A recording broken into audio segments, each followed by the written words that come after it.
Marcus, my God, what a movie. What an experience. It was authentic. It was amazing. It was inspiring. And you really held your own in this movie. Thank you. Thank you. Really appreciate it. It was a labor of love. When you approach these kinds of scenes, I kind of try to relate a lot of things to my real life and real traumas that we've all been through, and kind of pull from those to bring out the emotion. But the further I got into shooting, I started to feel Daniel's pain and Daniel's suffering. And it was just, I mean, it was hard to hold it together even during scenes. And it's like, all right, Marcus, you're supposed to be, and I'm like over here crying and I'm supposed to be upset. And like, I mean, this whole like big blowout, it's like, I can't stop crying. I don't know why. I'm just so sad. It was a hard shoot for sure. And just trying to, decompress from that every day getting home. Definitely was a take your work home with you type of situation. Well, I could relate with it because I had a brother that was challenged. Your patience was tested. You didn't have the answers, but through patience, you were able to have a better understanding of what his potential was growing into. Yeah, 100%. I think that was one of the bigger struggles for Daniel was the fact that obviously he lost his parents. He lost his form of support, specifically his mom. Mm-hmm. And he's just thrust with this task of taking care of his younger brother, which is already a crazy huge task for an 18-year-old with no family to support him or back him. And on top of that, Eli is now mute from the situation. And you just add that layer on, and it Daniel was like in a pressure cooker trying to work and balance school and take care of his brother. And at the same time, he wanted to not only take care of his brother, but, teach him about the world and raise him. And I think that's where the list came from. And it was sort of an act of desperation to try to get through to Eli and make him understand. And then obviously you've got Lonnie Chavis. That dude is a genius. And him playing Eli, I mean, each day on set, I was like, dang, I just want to take care of you. I want everything to be okay, man. Like this, it was a difficult challenge. And I think, just being surrounded by amazing actors and actresses, kind of helped to bring Daniel to life and bring their characters to life. It was just like a beautiful sounding board.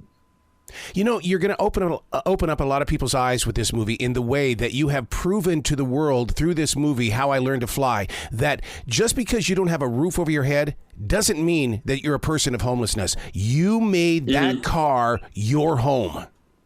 100%. And I think I'm from Los Angeles, and we have a big issue with the homeless crisis that's going on currently. I mean, it's going on around the world and across the country, of course. But I think we're definitely a hot spot when it comes to conversation around it. And I feel like people treat homeless people not like people, and they treat them as like a problem to solve. And I don't know, it kind of, How I Learned to Fly and Daniel and Eli's relationship, I hope, can help some people who dehumanize the issue to really see some life in it and understand that these people need homes and they need places to go. They're not a problem to be solved and cleaned off the streets. So yeah, and I also I completely agree with what you said. I feel like one of the most important messages throughout the film that Daniel tries to relate to Eli is like, just because we don't have our parents or we don't have a house doesn't mean that we're homeless. We're still rich at heart, and we're rich because we have each other. And a lot of people don't even have that. They have no one to turn to. Yeah. And they kind of have each other to lean on, which I thought was really beautiful. And they have their neighbors, and they have Michelle at the laundromat. There are small building blocks, and it just takes one person. Oh my God, you're so right about. Oh my God, I mean, just you saying that, I fell in love with her so quickly because I knew she was gonna she was gonna have a major part in this entire story, and the way that she embraced both of you, her storyline. I mean, it's like, oh my God, and it just proves that there is a community in places where we think there isn't one.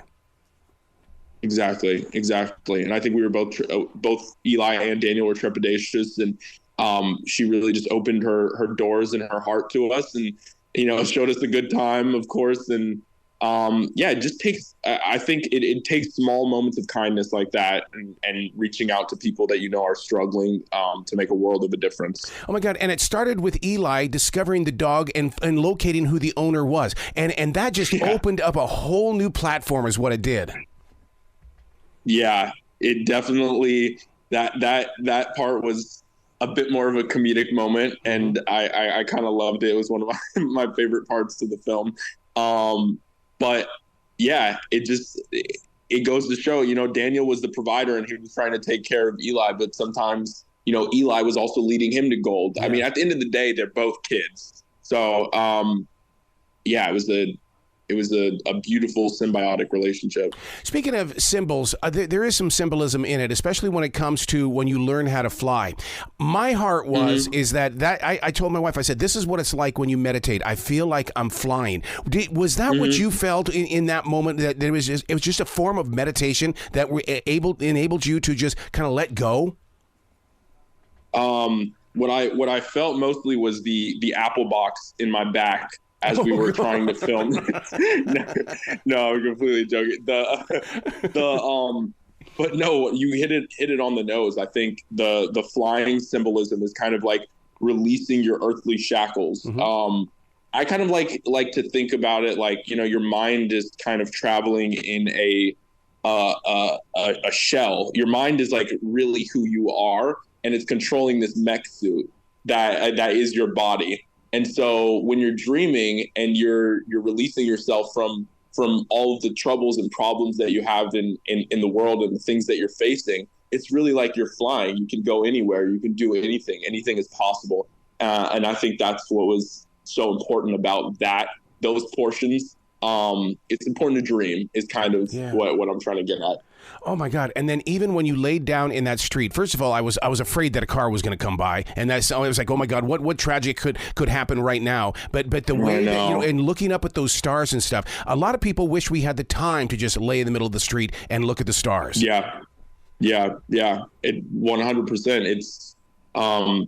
It was cathartic and therapeutic, and I think Daniel healed a lot from those moments alone and those quiet moments. And like you said, it was a lot like meditation. There's a scene in this movie that really opened up my heart, and I hope that people, catch the positive in it. It's when you're in the parking lot and the police officer drives up. And of course, we've all seen the headlines. We thought, oh my God, this is it. And then, but he brought peace to the moment. And I thought that was such a special scene.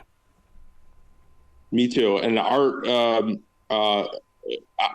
was honestly terrified when the lights hit, which is kind of crazy. Like, I knew it was a scene and everything, but I especially people in the Black community, it's like that's not a good sign when you see a lot of people obviously get scared nowadays with the police, but I thought that was a beautiful moment, and it kind of I think I've talked about it a couple times, but one of the beautiful things about How I Learned to Fly is it kind of illustrates that it takes a village, and it takes multiple people stepping up and kind of lending a hand to create who Daniel and Eli become. And that's one of those important formative moments. Whose idea was it to put the messages on the ceiling? Because I'm a daily writer and I keep little affirmation journals and things like that. So I go to those quotes, but I mean, to have it on the ceiling was just amazing. Yeah. It's our director, Simon. He had such a vision for the film and what he wanted to happen. And I think it's just a beautiful, I think it's so on the nose of what would happen, because if you look at it, Daniel's this 18-year-old kid. He's trying to figure out how to raise his younger brother. He has no idea what to do. And he's like, okay, what is the most obvious thing I can do to get this kid who is also mute and doesn't want to listen to me and is suffering and dealing with so much of his own pain? what is the best thing I can do to get him to follow these rules and grow up and learn. And I think just the simplicity of, writing every single rule on the wall. So every day he wakes up and opens his eyes, he just sees how he should be living or what he needs to do. It's like a little 10 Commandments moment. It's pretty cool. I loved that. The one that was missing from the ceiling was the one where Daniel, he never gave up on an education. Never. He kept trying. Yeah. I thought that was beautiful. And it's hard for a lot of people to pursue education, especially in a situation like that. And it's just, I think it illustrated the importance of education. A lot of people aren't even, Daniel is a fictional character. You know what I mean? A lot of people aren't able to continue and do their schoolwork without a home, and being able to do that in your car. Definitely hope it was inspirational, but it's definitely not the standard. But I think it's something important, and it kind of, it is one of the reasons that they're hopefully triumphant in the end. Yeah. One of the things that this movie teaches, and I've said that so many times with different lectures that I've done, is that if something were to ever happen to this nation and we're forced to go into homelessness, it's movies like this that's going to teach those of us that have four walls on how to survive out there in the real world. And I think that this is such a powerful tool for those people who may be challenged with it right now. Yeah. I hope it gives hope to a lot of people. Was, I think, one of the big goals that Simon and the rest of us had for this film, because while it shows such dire situations that these characters are in, it kind of also shows the light of humanity and what happens when we help each other out. And also it teaches you to kind of value what you have. Eli and Daniel have nothing but each other, but that's kind of just everything they need. I think that's beautiful. And kind of the way the world should work. Cedric the Entertainer, he leaned in on those two brothers. He knew, yeah. and then the way that Eli was able to help him with that car. All of a sudden, you talk about returning a favor to somebody. Yeah, that was a huge return. It's so funny, that car too was like, I think that car was loaned to us by one of Simon's friends. Really? And it had the most miles I've ever seen on a car that was like still operating. I think it had around, unironically, 400,000 miles, maybe more. And that thing would break down every other street. So the fact that Eli fixed it was very impressive.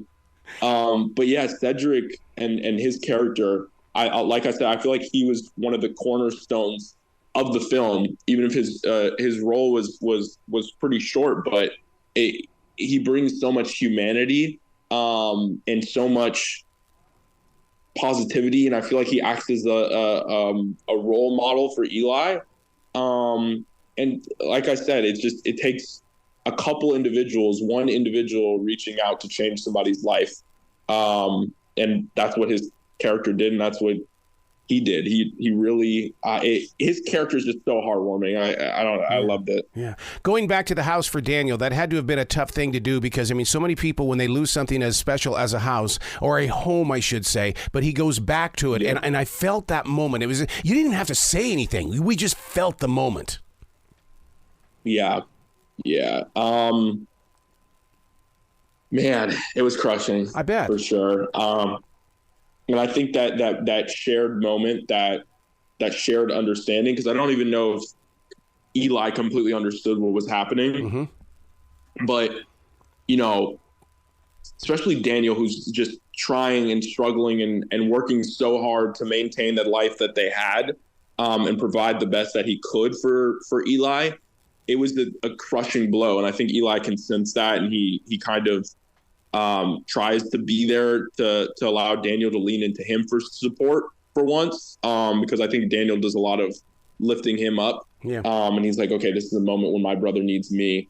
And yeah, it's just crushing, absolutely crushing. Oh, and you talk about where, because you said that Eli maybe didn't know everything that was going on, but when you came out with the truth, and I'm not going to spoil the movie here, there's an area of this movie where truth comes out and the brothers split, and it's like, I mean, that scene was earth-shattering. Yeah, it was 100%. It was earth-shattering for us to do, too, because me and Lonnie had been working together for like a month and a half at that point, and to have that so much anguish and pain between us, I'd really begin to see him as my little brother.